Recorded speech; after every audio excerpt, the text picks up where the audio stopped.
Halina't sumayaw sa tinig ng kahapon.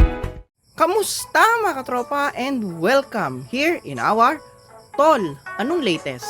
Number 35. Okay, so we have a very huge update right now, and even though it is not about a new Rikit banner, and even though we don't have any limited banner as of the moment, this update is very huge, and for me it might be one of the best updates of NXP because they are now giving free EX Ultimates, okay? And not just old EX Ultimate, but rather the latest EX Ultimates of certain Shinobi, particularly the one that we all been dreaming of, Naruto Lights EX Ultimate, which as you can see here, I already got it, okay? And this is just free, and you just have to grind round up mission points in order to exchange various EX Ultimates, but not just EX Ultimate, but a whole kit of certain Shinobi, particularly Anniversary Shinobi. Okay, this update is both, in my opinion, very thrilling and so free to play, but all at the same time scary, because as we all know, the current state of the NXP, there's been speculation that this is really the end, and it's just scary that we don't have a limited banner as of the moment, and that they are now giving OP kits of Shinobi just for free. This is something suspicious also. Anyways, as long as NXB is playable, I will still play it up until the end. Okay? So, as regards with the question, should we worry or should we expect of some great things, because this is just might be some preparation? In my opinion, don't bother worry those things at all for now, because the only thing that is certain currently is that they are giving these kits free, okay, and that there is still no announcement that they will be ending their service. So rather than worrying and rather than expecting too much, because you might be frustrated in the end, in case NXP will truly end, indeed, just enjoy the current moment and play NXB, or use your dream kit of your favorite Shinobi. Okay, so that's all are my message. So like usual, we will still break down whatever this update, because we might miss some things. Okay, so maintenance complete, the hero memories of SFB, Karma Boruto, Edo Tachi, Mama Sakura, and DMS Kakashi are already in the hero memory point exchange. Okay, so by the way, since in RAM, by clearing the Shura missions, you can get their hero memory points. I mean, a lot of it, literally. So if you're aiming to make this particular Shinobi to be awakened in 8 star, so you may use those points that you get if you manage to clear those 3 Shura missions and make them 8 star Shinobi. Okay, so aside from that, they added a rarity, 4 star hidden ability.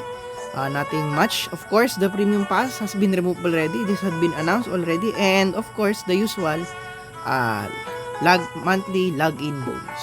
Okay, so RAM. So it is through roundup mission that we were able to exchange those EX cards of the Shinobi that I have shown you before.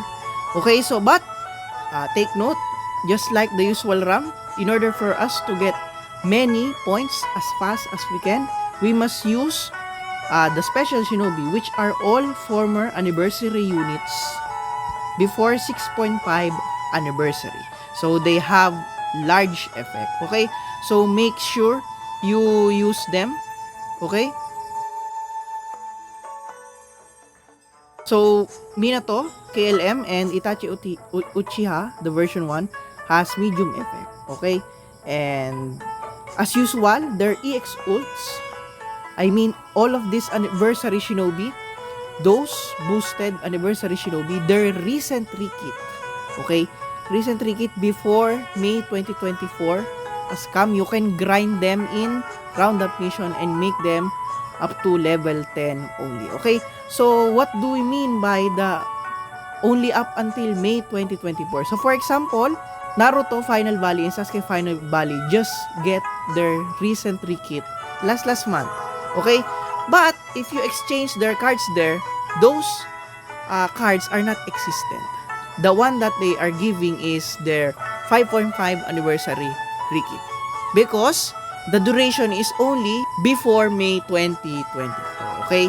So, something like that. But, for example, Momoshiki, just as I have shown you, his latest rekit is there. Because, he got his rekit before May 2024. Okay? So, I hope my explanation is quite clear. Okay? And, our roundup panel mission has 2 sheets.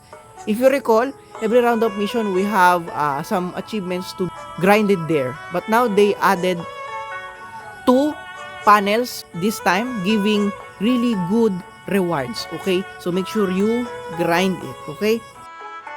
It gives more reward. Okay? Also, they are giving 1 substitution card if you manage to clear the roundup mission achievements. Okay?